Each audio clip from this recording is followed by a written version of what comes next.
শিক্ষা সংক্রান্ত বেশ কয়েকটি গুরুত্বপূর্ণ আপডেট এই মুহূর্তে আমি আপনাদের সামনে তুলে ধরব। তার মধ্যে একটি হচ্ছে ফিফা ফুটবল ওয়ার্ল্ড কাপ বা ফিফা বিশ্বকাপ সংক্রান্ত, এবং সেখানে স্কুল ছুটি সংক্রান্ত একটি নতুন নির্দেশিকা জারি করা হয়েছে। তো সেই বিষয়ে কি আপডেট আছে, তার পাশাপাশি সম্মানীয় শিক্ষামন্ত্রীর শিক্ষকদের নিজ জেলায় বদলি এবং এসএসসি নিয়োগ সংক্রান্ত কিছু আপডেট আছে।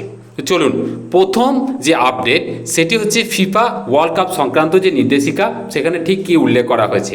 দেখুন, এখানে আমি একটা বিজ্ঞপ্তি আপনাদের সাথে শেয়ার করছি, যেটি ডেট হচ্ছে 19/7/2026, এবং এটি কিন্তু জারি করেছে directorate of school education West বেঙ্গলের তরফ থেকে জারি করা হয়েছে।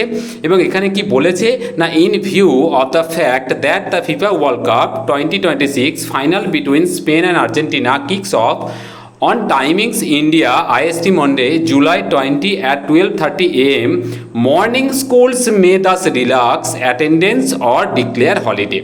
মানে একদম স্পষ্ট কথায় কিন্তু এখানে উল্লেখ করেছে, যেহেতু ফুটবল বিশ্বকাপ যেটির ফাইনাল আছে স্পেন এবং আর্জেন্টিনার মধ্যে, এবং যেটি 20 জুলাই রাত 12:30টার সময় অনুষ্ঠিত হবে, এবং সেই কারণে যে সমস্ত মর্নিং স্কুলগুলি আছে সেইগুলির অ্যাটেন্ডেন্সের ওপর কিছুটা ছাড় অথবা ইচ্ছা করলে কিন্তু ছুটি ঘোষণা করা যেতে পারে।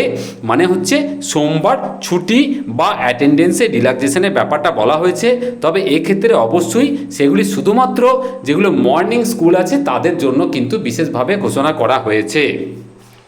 এবার দেখুন, এসএসসি নিয়োগ সংক্রান্ত বা ট্রান্সফার সংক্রান্ত একটি বিশেষ ঘোষণা, যেটি আমাদের সম্মানীয় শিক্ষামন্ত্রী ওনার ফেসবুক পোস্টে করেছেন। সেখানে আমি বলে দিই, এখানে উনি যে পোস্টটি করেছেন সেটি কিন্তু এসএসসি যে 2025-এর সম্মানীয় সুপ্রিম কোর্টের তরফ থেকে দেওয়া যে অর্ডার, এবং অর্ডারের ভিত্তিতে যে নিয়োগ প্রক্রিয়া চলছে, এবং যেখানে ওবিসি সংক্রান্ত কিছু জটিলতা আছে, তো সেই বিষয়টাকে মাথায় রেখে উনি কিন্তু এই পোস্টটি করেছেন। উনি কি বলছেন না, সুপ্রিম কোর্টের নির্দেশ অনুযায়ী 2016 সালের নিয়োগ সংক্রান্ত মামলায় বর্তমান শিক্ষকদের দায়িত্ব পালনের সময়সীমা 31 আগস্ট 2026 পর্যন্ত নির্ধারিত হয়েছে। মানে আমরা জানি যে 2016 সালে যে পরীক্ষা যেটি ক্যান্সেল হয়ে নতুন করে পরীক্ষা হয়, এবং সেক্ষেত্রে 2016-তে যে কর্মরত যে সমস্ত আনটেন্টেড টিচার ছিলেন, তো তাদের কিন্তু চাকরির সময়সীমা 31 আগস্ট পর্যন্তই কিন্তু আছে। তো তারপর কি বলছে না, পশ্চিমবঙ্গ স্কুল শিক্ষা দপ্তর এই বিষয়টি সম্পর্কে সম্পূর্ণভাবে সচেতন, এবং মহামান্য সুপ্রিম কোর্টের রায় অনুযায়ী নিয়োগ প্রক্রিয়া দ্রুত সম্পন্ন করার লক্ষ্যে সর্বাত্মক প্রচেষ্টা চালিয়ে যাচ্ছে।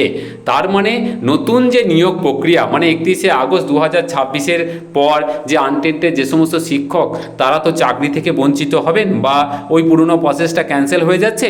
তো নতুন যে প্রক্রিয়া, তো সেই বিষয়টি সম্পর্কে তারা পুরোপুরি অবগত, এবং সেটাকে চালিয়ে নিয়ে যাওয়ার জন্য কিন্তু তারা চেষ্টা চালাচ্ছেন। একই সঙ্গে এই নিয়োগ প্রক্রিয়া সম্পন্ন হওয়ার পর পরবর্তী এসএসসি নিয়োগ প্রক্রিয়াও যাতে দ্রুত শুরু করা যায়, সেই বিষয়েও সরকার সক্রিয়ভাবে কাজ করছে। আমাদের লক্ষ্য একটাই, স্বচ্ছ, দ্রুত এবং যোগ্যতার ভিত্তিতে শিক্ষক নিয়োগ নিশ্চিত করা। তার মানে যদি আমি জিস্ট করে বলি জিনিসটাকে, যে উনি একদম বলতে চাইছে যে 2016 সালে যে সমস্ত আনটেন্টেড শিক্ষক যারা এখনও চাকরি করছেন, যাদের লাস্ট সময়সীমা হচ্ছে 31 আগস্ট 2026 পর্যন্ত, ওনারা সেই বিষয়টি সম্পর্কে অবগত, এবং ওনারা এই বিষয়ে অবশ্যই হয়তোবা কোনো পদক্ষেপ নিতে চলেছেন।